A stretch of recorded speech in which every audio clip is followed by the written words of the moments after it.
প্রয়াত গণশক্তি পত্রিকার প্রাক্তন সম্পাদক কমরেড নারায়ণ দত্ত। অত্যন্ত সাধারণ পরিবার থেকে কমিউনিস্ট আন্দোলনের সাথে যুক্ত হয়েছিলেন তিনি।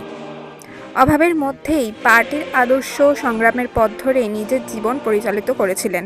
কমরেড নারায়ণ দত্তের দেহ প্রথমে নিয়ে যাওয়া হয় সিপিআইএম রাজ্য দপ্তরে।